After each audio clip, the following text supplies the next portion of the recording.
Eu tenho um grande medo de que uma coisa terrível vá acontecer ao meu pai. Eu não sei por quê. Simplesmente eu tenho um medo terrível. Eu sinto que vai acontecer uma coisa terrível à minha namorada também. Eu sinto impulsos repentinos de fazer coisas que... É uma ordem que vem de dentro de mim, que exige que eu faça coisas... Que espécie de coisas? É uma ordem para eu cortar minha garganta com uma navalha. Eu sei que isso é uma loucura.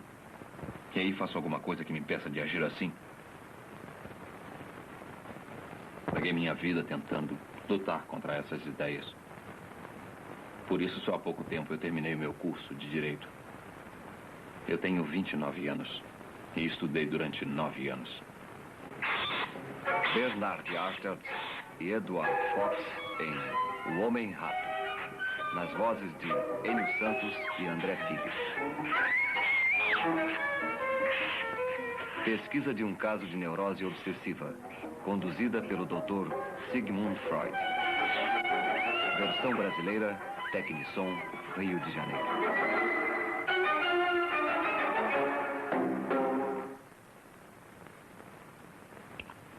É tudo bem claro.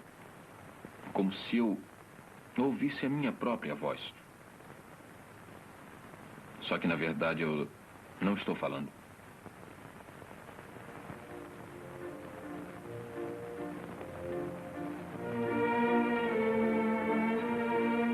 Viena, 1906. Capital do Império Austro-Húngaro. A tradicional cidade de Strauss, mulheres bonitas, aristocratas e soldados.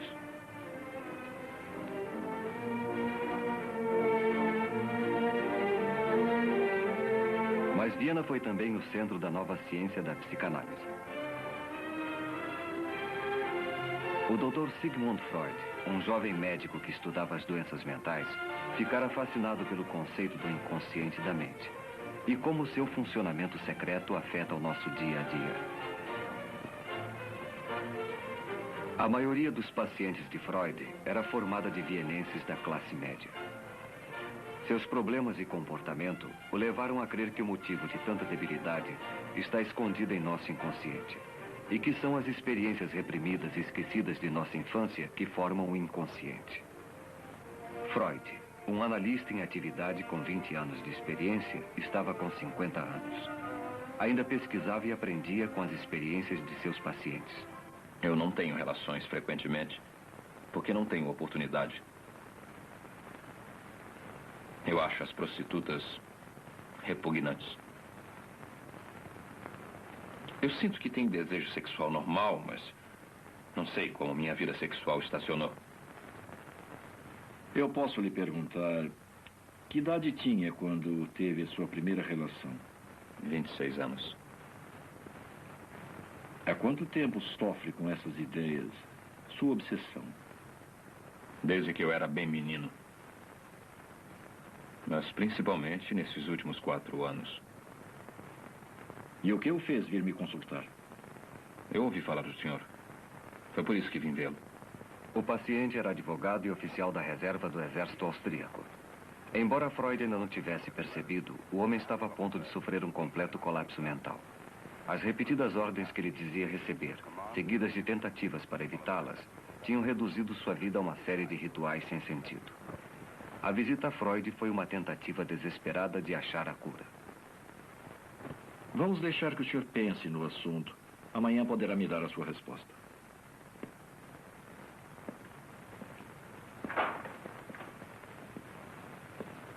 Eu vou falar com a minha família a respeito. Como eu devo lhe pagar? Pode me pagar mensalmente, aos poucos. 70 florins para 70 ratos.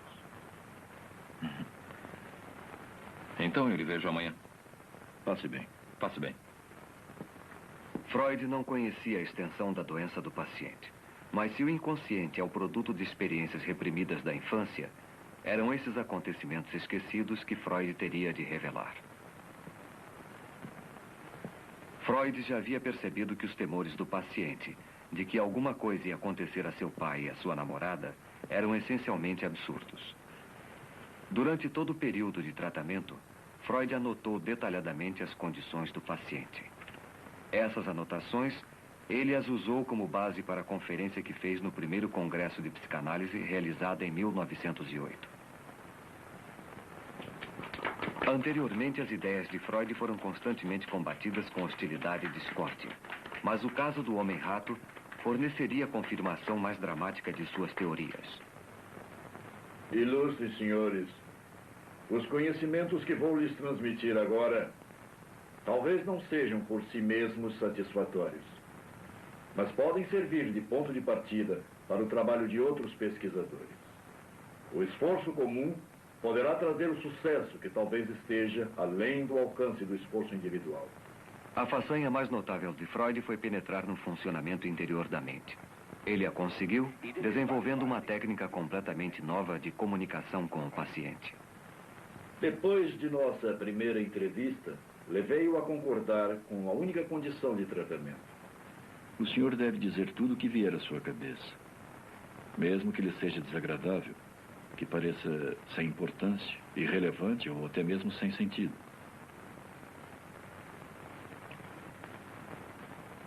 Eu sempre fui atormentado por impulsos criminosos.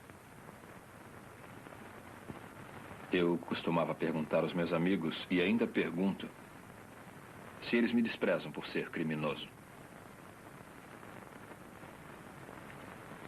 Eles me dizem que desde que eu era pequeno, eu sempre encarei a vida de modo negativo. Eu não sei por quê. Eu era feliz. Eu era muito amigo do meu pai. Sempre fui, toda a vida. Costumávamos conversar um com o outro sobre tudo. Menos sobre uma coisa. Nós tínhamos em casa uma jovem governanta chamada Senhorita Peter. Essa cena veio à minha cabeça bem distintamente anos mais tarde. Ela usava pouca roupa. Eu estava deitado ao seu lado. Então pedi que ela me deixasse tocá-la. Ela disse que eu podia, sim. Desde que não contasse aquilo para ninguém. Usava muito pouca roupa. E seu corpo me deu a impressão de ser muito estranho. Permitiu que eu tomasse algumas liberdades com ela. E isso me deixou com um desejo atormentador de contemplar o corpo feminino. Eu me lembro de umas coisas que aconteceram depois dos 6 anos. Eu ainda consigo me lembrar com uma intensa excitação. Nós tivemos outra governanta, que também era jovem e muito bonita. Ela costumava tirar a roupa e ficar se admirando no espelho.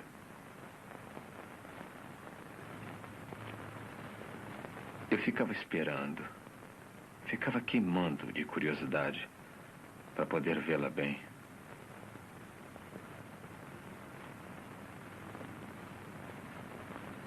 Quando eu tinha 6 anos, já ocorriam comigo as ereções. Eu tenho a sensação de que havia alguma ligação entre elas e a minha curiosidade. E eu tinha a mórbida impressão de que meus pais sabiam o que eu estava pensando. Mas tinha um pressentimento de que, tendo esses pensamentos, alguma coisa terrível iria acontecer. E eu devia fazer tudo o que pudesse para evitar que ela acontecesse.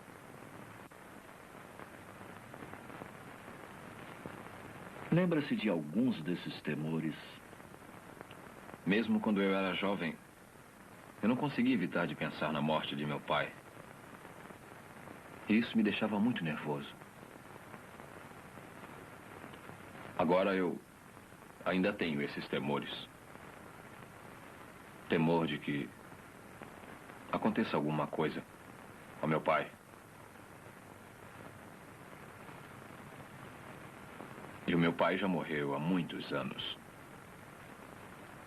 Então não pode sofrer nenhum mal? Sim, eu sei disso. Mas eu ainda sinto muito medo por ele. Ele criou uma neurose obsessiva baseada em suas experiências sexuais da infância. Isso produziu um conflito em sua mente. Lado a lado com um desejo obsessivo de ver o corpo da jovem, havia um medo obsessivo de que o pai morresse. Um instinto neurótico e a reação contra ele. O medo obsessivo que tinha de seu pai aos 5 anos, mas claramente o mesmo medo que estava sentindo na idade adulta, 24 anos depois. Por quê? Mas hoje eu quero começar pela descrição da experiência que me fez procurar o senhor. Aconteceu quando eu estava nas manobras.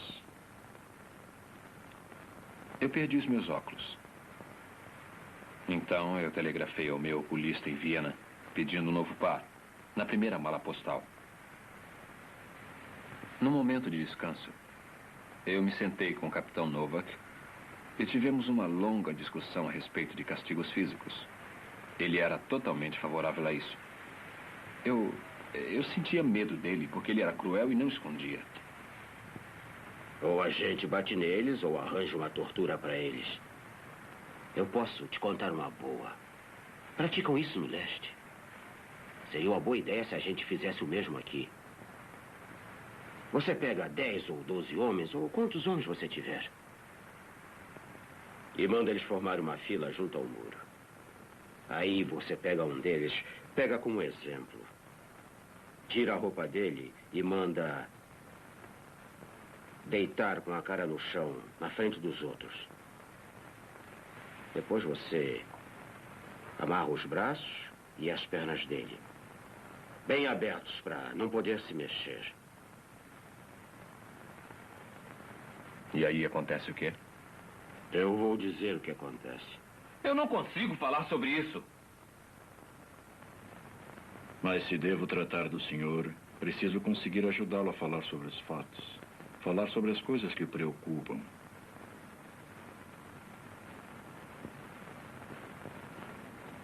O prisioneiro foi trespassado.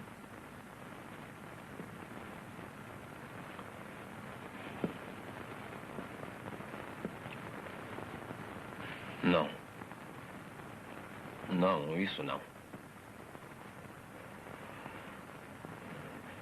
Mas eles pegaram um balde e colocaram o balde de boca para baixo. Sobre o traseiro do prisioneiro. Fazendo pressão sobre as nádegas dele. De boca para baixo. Aí você pega uns ratos que estavam sendo cuidadosamente guardados e põe os ratos debaixo do balde. Um por um. Não é muito divertido para o sujeito que está com o traseiro no balde, porque só há uma saída para os ratos que estão ali dentro. E você sabe qual é, não sabe? Eles forçam a saída. Através do ânus. Subitamente eu achei que isso estava acontecendo com alguém que era muito importante para mim. De quem se trata? Uma senhorita. Uma senhorita que eu admirava muito. Eu achei que a ideia era muito pouco comum para mim. Eu não costumo pensar dessa maneira. Eu acho mesmo que isso passou pela minha cabeça. E eu fiquei repetindo para mim mesmo que eu não deixaria isso acontecer. Não deixaria. E foi assim que eu consegui repelir a ambos. Eu não entendi isso. Ambos? É. E eu tive também a ideia do castigo não estar sendo aplicado a meu pai. E teve essa ideia, muito embora seu pai esteja morto.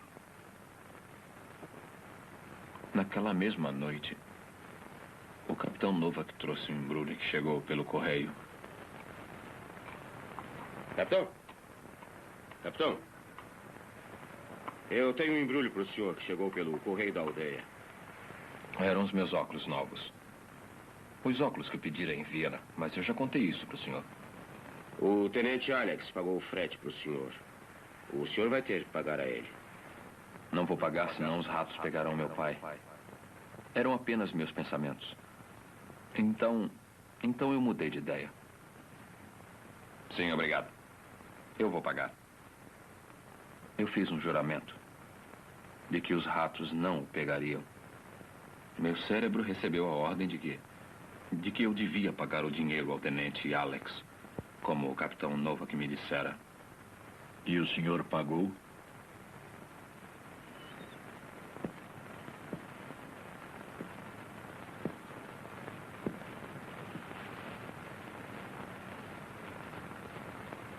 Naquele dia e nos 2 dias seguintes eu tentei pagar o dinheiro. Eu não consegui encontrá-lo. Depois eu o encontrei e fui para pagar, mas ele recusou. Disse que não estava mais trabalhando no posto dos Correios e que não havia pago o frete. Ele tinha sido pago pelo tenente Brown. Eu não consegui cumprir o meu juramento. Eu não consegui cumprir o meu juramento, capitão. Eu não consegui cumprir. E o que foi que o senhor fez? Eu fiz um plano.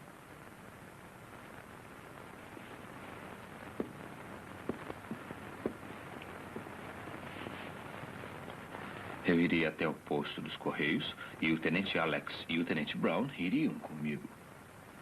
E pediria ao tenente Alex para dar o dinheiro à moça da caixa do posto. Ela daria ao tenente Brown e ele estaria reembolsado. Aí eu mesmo pagaria ao tenente Alex e não deveria mais nada a ele. Cumpriria o meu juramento e salvaria meu pai dos ratos.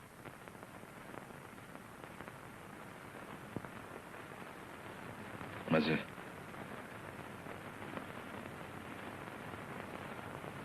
eu fui covarde.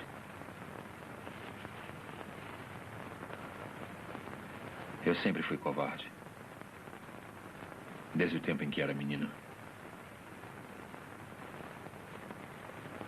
Por que se acovardou por ter de pagar a ele? Eu não queria parecer um idiota. Não podia me arriscar a pedir aos tenentes para fazerem aquela maluquice.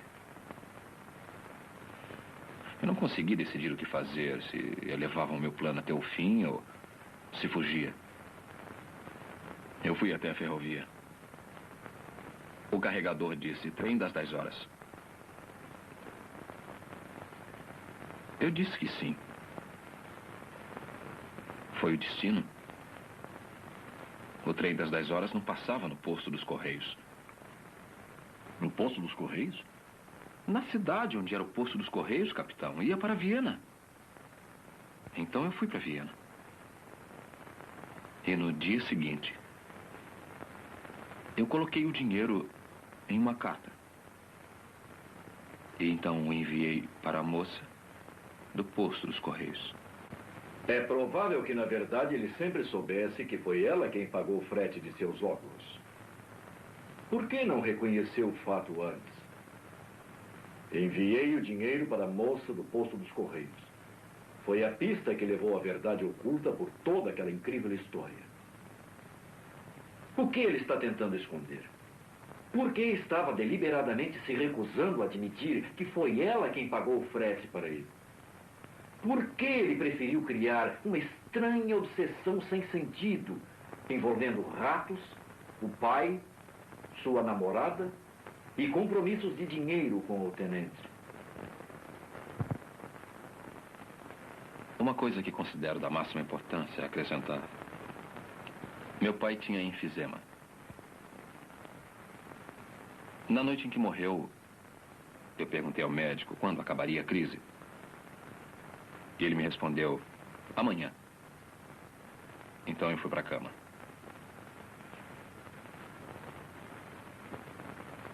Meu pai morreu naquela noite. Nunca entrou na minha cabeça que ele pudesse morrer.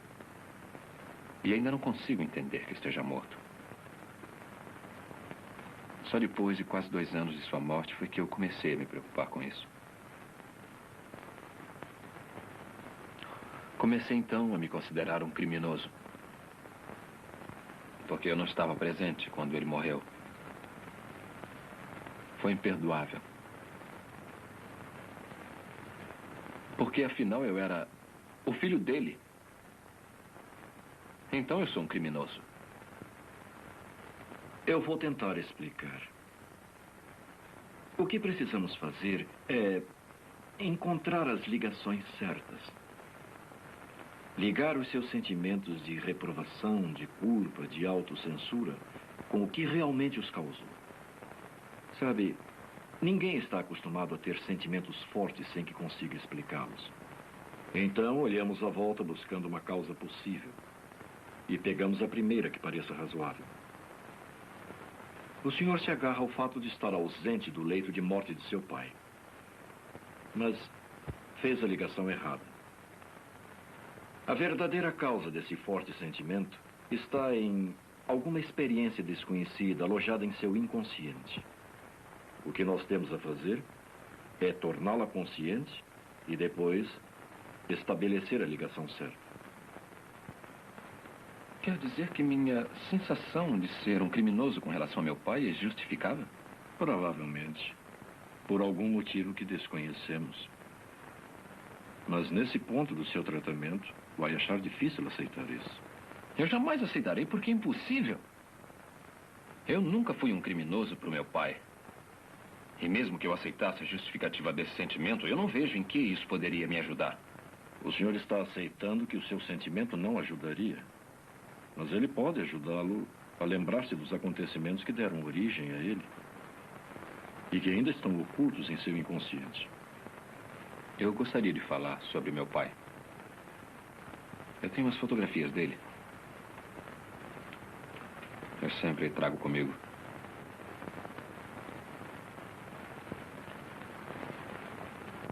Ele era um homem excelente. Era muito bom. Nós éramos muito amigos. Era um soldado.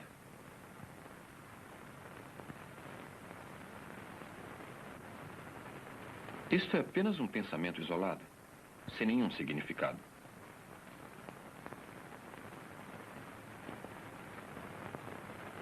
Quando eu tinha 12 anos, me apaixonei por uma menina. Mas ela não gostava de mim. E eu pensei que ela só ia querer me namorar se o meu pai morresse. Ela sentiria pena. Mas eu tirei essa ideia da minha cabeça. E na verdade, me passou rapidamente pela cabeça. Não foi nada. O senhor se lembra de ter pensado em seu pai morto em alguma outra ocasião? Lembro. Isso foi uns 6 meses antes dele morrer. Mas não foi importante. Mesmo assim, conte.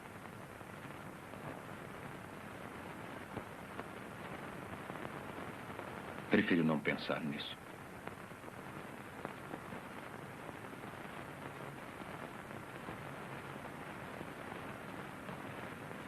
Compreendo que a lembrança é muito dolorosa. Não.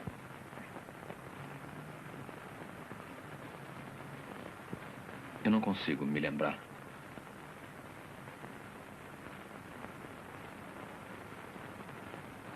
Foi uma dessas suposições. É que, se ele morresse, eu teria dinheiro para me casar. Mas eu afastei do pensamento. Mas se ele tivesse morrido, teria sido uma vantagem para o senhor. Mas eu não queria. Mas teria sido uma vantagem, não teria? Teria. Eu ainda estava muito apaixonado por ela na ocasião. Eu já a conhecia há mais de 10 anos. Eu me lembro. Tive esse mesmo pensamento na véspera dele morrer. O pensamento me apavorou. Eu não queria, nunca, a morte dele. Mas o senhor queria inconscientemente. Sabe, todo temor é um desejo reprimido. Desejou que seu pai morresse e sentiu-se ansioso, com medo, culpado. Por isso tenho de acreditar no oposto do que está dizendo. Eu teria desistido de tudo para salvá-lo. Esse amor tão intenso é o que está suprimindo o seu ódio. Eu desisti da felicidade. 3 vezes, desde o tempo em que era menino, desejou que seu pai morresse para que pudesse ter dinheiro e casar com a jovem que amava. Eu a amo. Mas eu nunca a desejei sensualmente, da mesma maneira que era excitado pela minha governanta quando eu era um menino. Os seus desejos sexuais normais foram inibidos pelas suas experiências da infância. E considero seu pai um empecilho entre o senhor e o objeto de seus desejos sensuais. E o senhor o odiava por isso, desde quando era criança. Está enganado. Eu o amava. Eu o amava. Eu acho que devia ser fuzilado. Por que eu devo viver quando ele morreu? O senhor reprimiu o seu ódio e o enterrou antes dos 6 anos.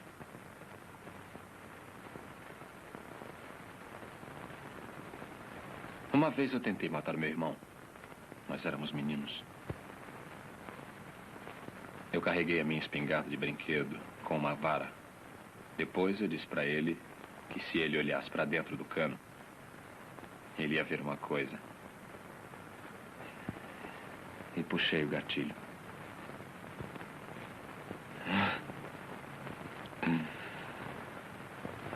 Mas ele não se machucou, não. Mas foi a minha intenção. Eu fiz isso. Diz minha memória. Você não pode ter feito isso. Diz o meu orgulho. Mas você fez isso. Diz a minha memória. 18 de março de 1908. Freud estava tratando do paciente há 5 meses. O paciente está caminhando lentamente para um reconhecimento de sua hostilidade contra o pai. Ele negou a hostilidade, mas lembra-se de ter sentido hostilidade também ao irmão de quem gostava. A mesma hostilidade está também presente na atitude dirigida à sua namorada.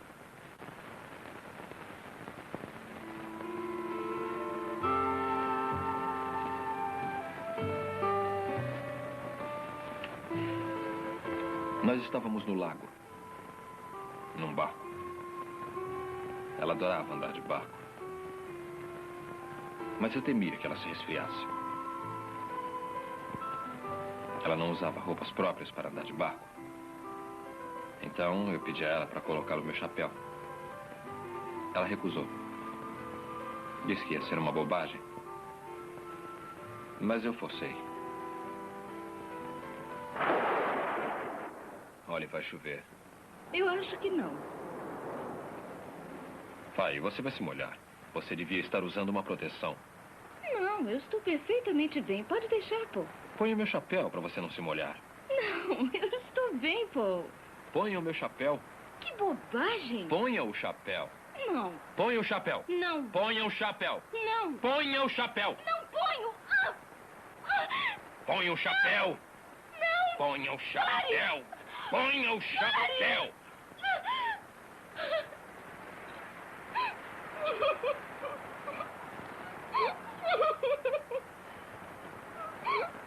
Nada deve acontecer a ela.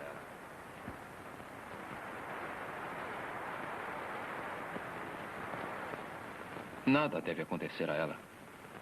Nunca.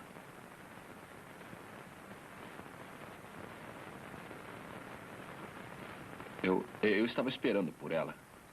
Eu já não havia uma porção de dias. Mas havia uma pedra na estrada. E eu pensei que se as rodas da carruagem batessem na pedra, Gisela podia morrer.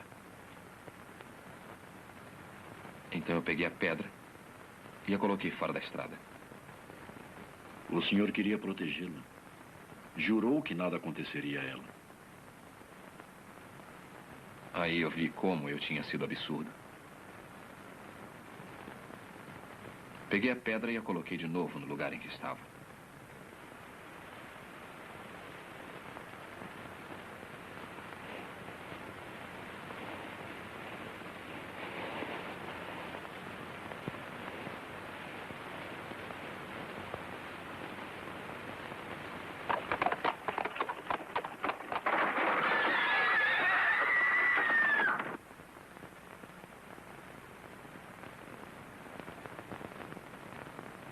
Queria que ela vivesse, queria que morresse. O desejo de causar mal, o desejo de proteger. Esses são os componentes na batalha entre o amor e o ódio.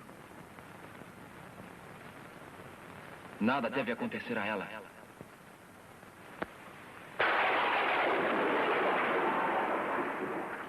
Dois, 3, 4, 5, 6, 7, 8, 9, 10, 11, 12, 13, 14, 15, 16, 17, 18, 19, 20, 21. Antes de 40 há o perigo dela morrer. Dela morrer! Morrer! 34, 35, 36, 37, 38, 39, 40! 40! 40! 40!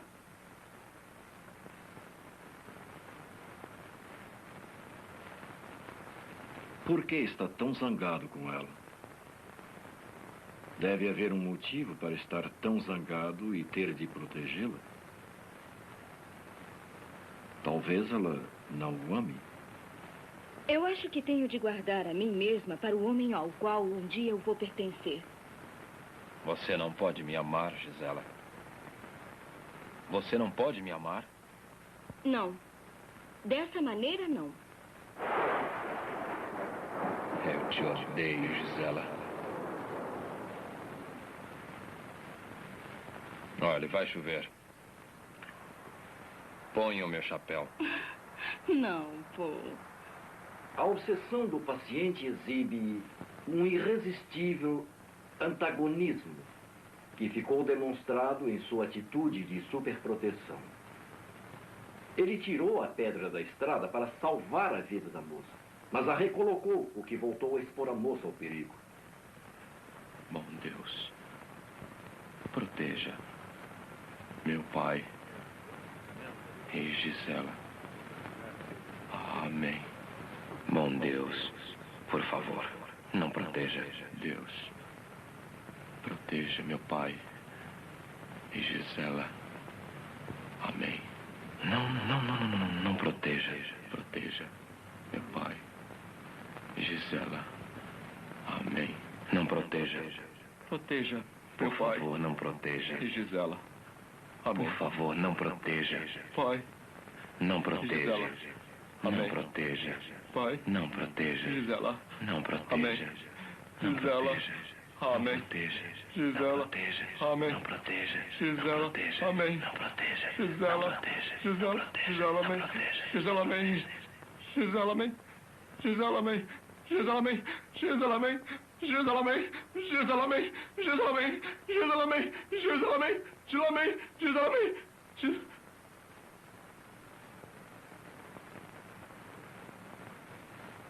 Em suas orações, ele tentou afastar o que considerou ser o seu pensamento mau, luxurioso para com Gisela. Uma oração de proteção para Gisela. Ele repetia tão depressa que nenhum mau pensamento poderia interferir. Mais tipicamente, a palavra proteção é que continha verdade, aquilo que devia ser afastado. A palavra Gisela mesmo formada pelas duas palavras, o nome da moça, Gisela e Amém. Repetindo seguidamente e muito depressa, tornaram-se Giselamém, Giselamém, Giselamém, Gisela Semen.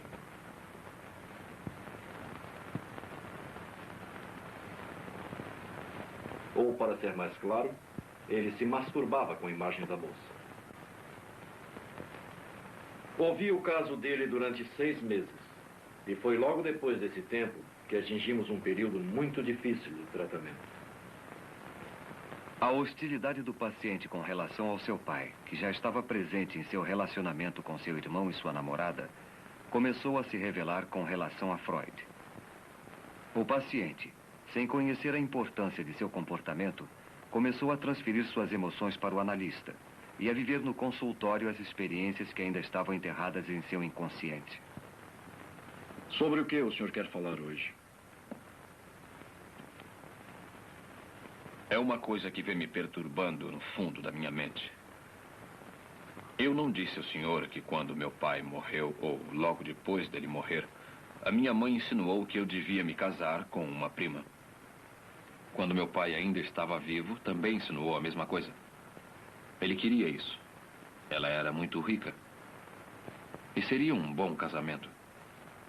Todo mundo dizia que seria um excelente começo para mim. Mas para mim não valia nada. Quando eu fiquei doente, a ideia então foi abandonada.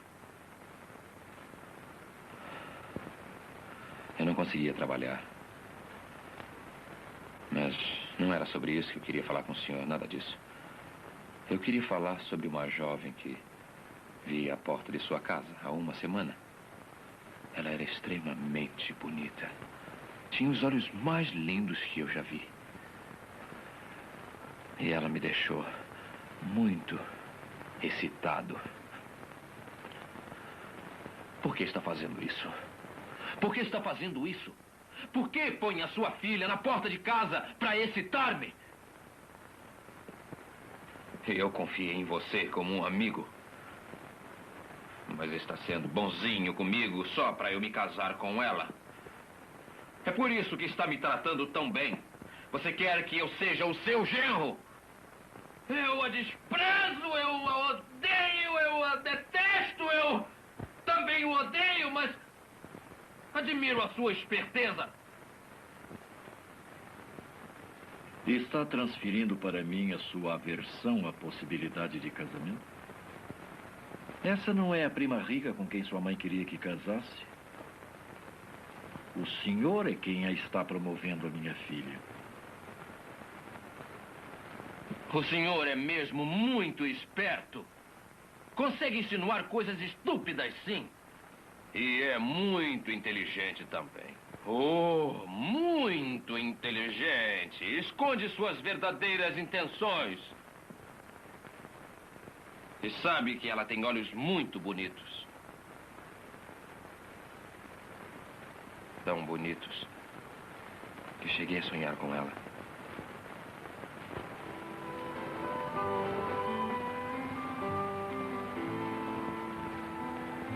Freud atribuía grande importância aos sonhos, como sendo um meio de revelar o inconsciente.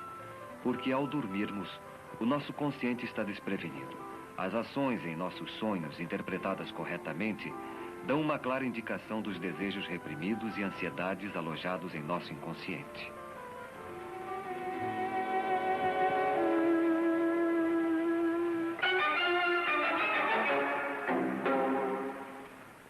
Não. Você está interessado não é em seus bonitos olhos, é em seu dinheiro, em seus sonhos. A moça que pensa ser a minha filha é a prima rica que seus pais queriam que desposasse. O estrume de vaca é um símbolo de dinheiro. E também pode representar sujeira. Dinheiro é sujeira. Uma coisa desprezível. Também é uma coisa que deseja. Porque sempre foi a necessidade do dinheiro para se casar que o fez querer ver seu pai morto. O senhor me enoja! Porque o senhor me transformou no pai que quer que se case com a prima rica. E está zangado por isso. É o que traz de volta todo o conflito de sua mente. Devia permanecer fiel a Gisela, a moça quem amou, ou devia se casar com a prima rica, como seu pai queria? Não sabe decidir. E para evitar enfrentar o problema, ficou doente. Não podia trabalhar porque não queria trabalhar. Se o senhor se formasse em direito, o combinado seria de que se casasse com a prima rica. Mas o senhor não queria. E foi por isso que levou 9 anos para conseguir se formar.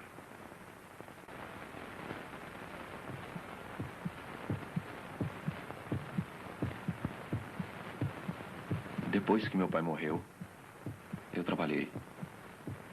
Trabalhei muito, mesmo encontrando dificuldade. Eu queria trabalhar para poder me casar. E trabalhava até tarde da noite. Exatamente à meia-noite, eu abri a porta do meu gabinete para que meu pai entrasse. Mas ele nunca entrou. Aí então eu fiz uma coisa louca. Tirei a minha roupa. E examinei as minhas partes íntimas no espelho. São os dois lados do seu relacionamento inconsciente entre o amor e o ódio, expressos em um ato obsessivo isolado. Queria agradar seu pai trabalhando muito, para que pudesse se casar com a moça rica, mas ao mesmo tempo ser descoberto desafiando seu pai, masturbando-se mentalmente, como fazia quando era criança. Por essa época, eu nem me lembro quando foi, minha mãe que me disse. Meu pai foi até o meu quarto e me bateu por eu fazer uma travessura qualquer.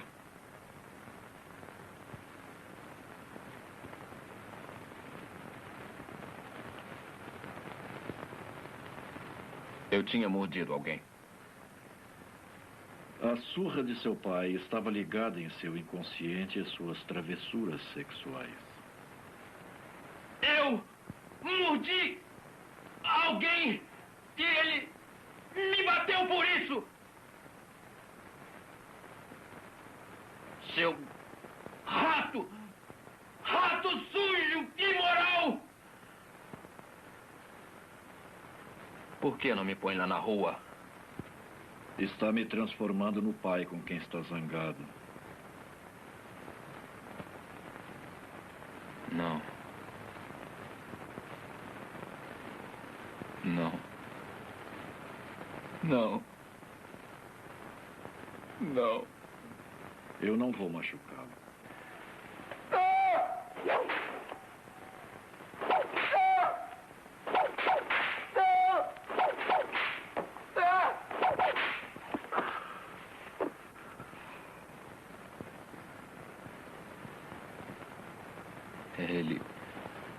Ele bateu tão forte. Ele não parava mais de me bater. Esse menino ou será um grande homem, ou será um criminoso. Eu sempre fui atormentado por sentimentos criminosos. Impulsos criminosos. Gradualmente, o paciente foi convencido. O pai que ele amava também odiava. Meu pai morreu há muito tempo. Então não lhe pode fazer nenhum mal. É, eu sei disso. Mesmo assim, ainda receio. Ele reprimira seu ódio aos 6 anos de idade. E esse ódio apenas apareceu como culpa, aparentemente sem motivo, e uma neurose obsessiva.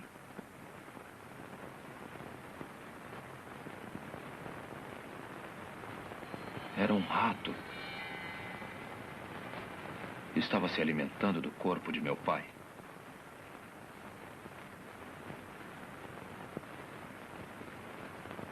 O tratamento chegara ao seu ponto de retorno. O caminho estava livre para a solução da imagem do rato. Tendo aceito, depois de uma luta de 10 meses, a relação de amor e ódio com seu pai, ele estava apto a me contar coisas que eu pude refazer e explicar os motivos das histórias sobre os ratos. A história de ratos do capitão tornou-se o ponto central de referência para uma série de associações retrocedendo até a sua infância. E ratos adquirem uma série de significados simbólicos. Foi arranjar dinheiro para poder se casar. O motivo de querer ver seu pai morto. Dinheiro é sujeira. Uma coisa desprezível. E ratos são a mesma coisa. Tantos florins por tantos ratos. Quando eu era menino, eu vi ratos serem mortos com pauladas.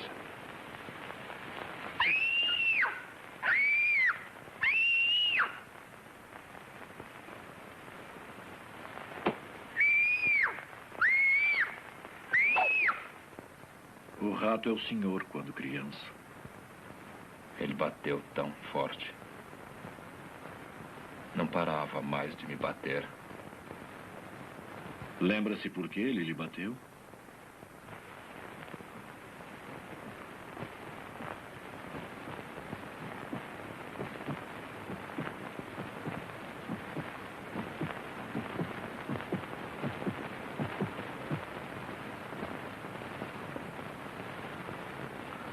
Eu mordi alguém. Ele não parava mais de me bater. Assim, no rato, o paciente viu uma imagem viva de si mesmo. A crueldade do capitão Novak e seu amor ao castigo corporal também lembraram inconscientemente as surras da sua infância. Em seus delírios obsessivos, o paciente imediatamente ficava hostil com seu pai. A tortura do rato devia ser aplicada a seu pai, mas ele o amava e, para protegê-lo, fez um juramento. Eu preciso devolver o dinheiro ao tenente Alex. Senão os ratos vão pegar o meu pai. Esta foi uma promessa que não pôde manter, porque sabia que, na verdade, devia o dinheiro à moça dos Correios. No dia seguinte, enviei o dinheiro para a moça do posto dos Correios. Ela sabia que nós nos gostávamos. Foi por isso que ela pagou o frete para mim. Por que o senhor não foi diretamente ao posto dos Correios e pagou ela, pessoalmente? Porque estava com medo. Estava interessado nessa moça. Gostava dela. Pensou em dormir com ela. E se dormisse, seria infiel à moça a quem amava, Gisela. Mas desistindo de Gisela, estaria agradando a seu pai, que, embora estivesse morto, queria que se casasse com a prima rica. Inconscientemente, o senhor suprimiu o fato de que devia dinheiro à moça dos Correios, porque lembrava conflitos que eram muito penosos para serem lembrados. Conflitos que o fizeram em pedaços desde o começo de sua doença. Não sabia se continuava a obedecer seu pai ou se devia se manter fiel à mulher que tanto amava.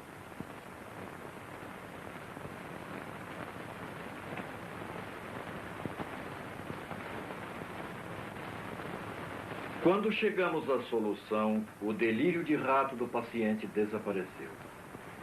A mente do neurótico obsessivo é como a árvore que espalha os seus galhos em todas as direções. Mas seja qual for a folha que a pessoa tomar, ela sempre seguirá o caminho da raiz causadora do mal. Nesse caso, o conflito entre o amor e o ódio que nasceu da crença inconsciente do paciente de que seu pai ficou entre ele e os seus desejos sexuais. Mas, quando o ódio reprimido por seu pai foi revelado, o conflito entre o amor e o ódio ficou resolvido e a importância de sua personalidade normal foi restabelecida. O tratamento do homem-rato levou 11 meses. A cura foi completa. Não houve recaídas. O próprio Freud e seus colegas reconheceram o caso como um grande avanço. Provou a existência da sexualidade infantil. Mostrou a ocorrência de experiências precoces da infância e a influência no futuro dessas experiências ocultas em nosso inconsciente. As ideias psicanalíticas de Freud, amplamente apoiadas pelas provas do caso do Homem-Rato, ainda sofreram controvérsias. Mas para o bem ou para o mal, foram profundamente influenciadoras. Freud é um dos poucos homens do qual se pode autenticamente dizer: ele revolucionou os nossos pensamentos e o nosso modo de viver.